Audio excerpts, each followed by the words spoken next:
Tonight, the man who became a focus of opposition to President Trump's immigration crackdown is getting a temporary reprieve from another deportation. Kilmar Abrego Garcia was expected to be sent to Uganda following his release from a Tennessee jail Friday, but a judge has put that on hold. Correspondent David Spunt reports from Baltimore.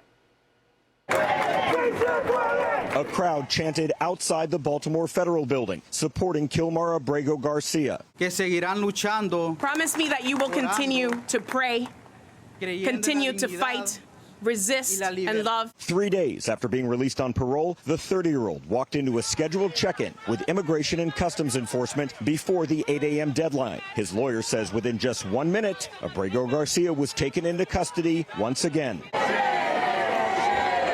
He was already on electronic monitoring from the U.S. Marshal Service and basically on house arrest.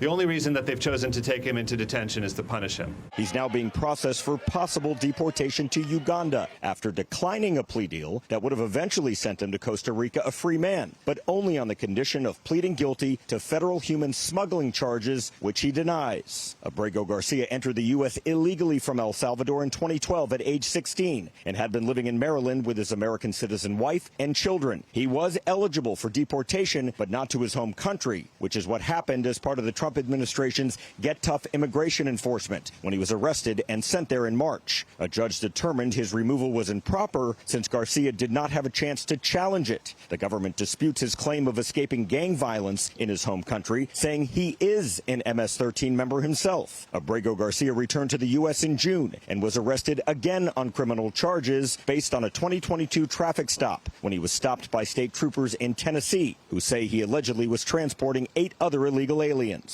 Supporters like Democratic Senator Chris Van Hollen, who met with Abrego Garcia in El Salvador in person and again on Sunday virtually, argue his due process rights were non-existent. But the Trump administration insists Abrego Garcia is a gang member and criminal and must go. We've got him under control. He will no longer terrorize our country. He doesn't need to be on the streets like all these liberals want him to be.